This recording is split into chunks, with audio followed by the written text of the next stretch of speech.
नमस्कार, मैं हूं आपके साथ इंशा। नेशनल लूडो 24 पे आप सभी का बहुत बहुत स्वागत है। इस वक्त की खबर देखिए मैनपुरी से। सपा सांसद डिंपल यादव का बयान आया सामने। प्राण प्रतिष्ठा कार्यक्रम में जाने को लेकर बोली डिंपल यादव, हमें न्योता नहीं मिला है। जैसा कि मैंने कहा था, भगवान जब बुलाते हैं तभी जाया जाता है और आने वाले समय में हम सब परिवार सहित अयोध्या जाएंगे। शंकराचार्य द्वारा लगातार प्राण प्रतिष्ठा कार्यक्रम का विरोध किए जाने पर बोली डिंपल यादव, मैंने शंकराचार्य जी का बयान सुना था और उन्होंने कहा है कि मंदिर पूर्ण नहीं है और पूर्ण मंदिर में ही प्राण प्रतिष्ठा का कार्यक्रम होना चाहिए, ऐसा शास्त्रों में लिखा है। इसीलिए शंकराचार्य लोग इसका विरोध कर रहे हैं। मैंने उनके बयान सुने हैं। अधिवक्ताओं द्वारा ईवीएम हटाए जाने के विरोध को लेकर बोली डिंपल यादव, विश्व की जितनी भी कंट्री हैं वहां सभी जगह ईवीएम से चुनाव होते थे और अब सभी जगह बैलेट पेपर आ गए हैं। जितने भी देश हैं विश्व के, वह सब बैलेट पेपर से चुनाव करा रहे हैं। अगर हमारा हिंदुस्तान भी आगे बढ़ रहा है तो मैं समझती हूँ बैलेट पेपर से ही चुनाव होने चाहिए। 16 साल के बच्चों को कोचिंग सेंटरों में न पढ़ने पर बोली डिंपल यादव बोली, मैं समझती हूँ कि सरकार को आंकड़े देखने चाहिए। जो एनसीआरबी के आंकड़े आए हैं उसको सरकार देखे। कितनी बेटियों की हत्या कर दी जाती है, लगातार हत्याएं हो रही हैं पूरे प्रदेश में। और अगर गांव-गांव जाएंगे, कितने कब्जे हो रहे हैं ज़मीनों पर। मैं समझती हूँ सरकार को अपना दृष्टिकोण बदलना चाहिए और लोगों की समस्याओं का समाधान करना चाहिए। वहीं अन्य दलों से गठबंधन और सीटों के बंटवारे को लेकर मीडिया के सवालों से बचती नजर आई सांसद डिंपल यादव। रिपोर्ट देखिए। उसका विरोध कर रहे हैं और लगातार विरोधी पार्टी उसका विरोध कर रही है। उसके बाद भी बीजेपी वहाँ निर्माण कार्य करा रही है। इसमें क्या नहीं? ये अच्छा है कि राम मंदिर का निर्माण हो रहा है, लेकिन जो आज भी जो धरातल पर समस्याएं हैं लोगों की, मैं समझती हूँ सरकार को उसकी और काम करना चाहिए।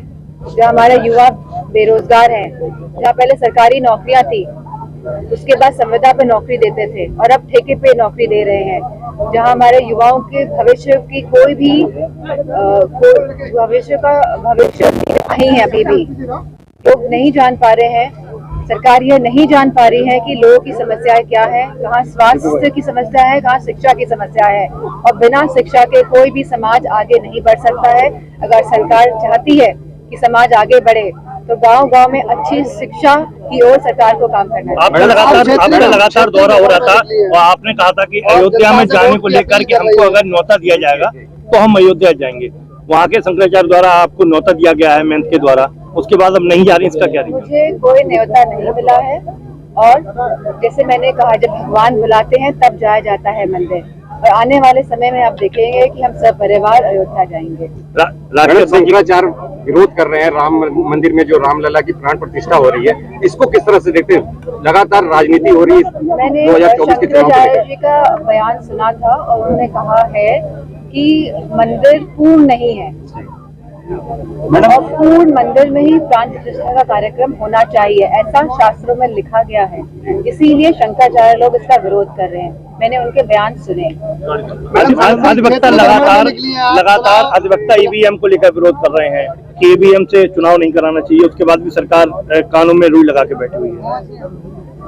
मैंने पहले भी इस बारे में कहा है कि जितनी भी हमारे विश्व में विश्व की जितनी भी हमारी कंट्रीज हैं, वहाँ सभी जगह ईवीएम जहाँ चुनाव होते थे वो वापस बैलेट पेपर में आ गए हैं। जितने भी देश हैं पूरे विश्व के, सब बैलेट पेपर से ही चुनाव कर रहे हैं। अगर हमारा हिंदुस्तान भी आगे बढ़ रहा है तो मैं समझती हूँ कि बैलेट पेपर से ही चुनाव होने चाहिए। मैडम, बैटिंग कर रही है, वही आप तो हिंदुत्व के नाम पे धर्म पे कब्जा कर लिया, क्या कहेंगे? धर्म पे किसी का कब्जा नहीं हो सकता है। धर्म सबका अपना एक पर्सनल मैटर है और मैं समझती हूँ धर्म का उपयोग राजनीति के लिए बिल्कुल नहीं होना चाहिए। सरकार ने एक आदेश निकाला है कि 16 साल की उम्र में जो बच्चे हैं वो कोचिंग नहीं पढ़ेंगे। राष्ट्रीय लोकदल मैं समझती हूँ सरकार को आंकड़े देखने चाहिए। जो एनसीआरबी के आंकड़े आए हैं 2000 की, लगातार कितनी बेटियों के साथ बलात्कार हो रहे हैं, लगातार ऐसी जो विक्टिम्स हैं उनकी हत्याएं कर दी जा रही हैं, लगातार हत्याएं हो रही हैं पूरे प्रदेश में। और अगर आप गांव-गांव जाएंगे तो आपको पता चलेगा कि कितने कब्जे हो रहे हैं जमीनों में। तो मैं समझती हूँ सरकार को अपना दृष्टिकोण बदलना चाहिए और लोगों की समस्याओं का समाधान करना चाहिए। समाजवादी लिया था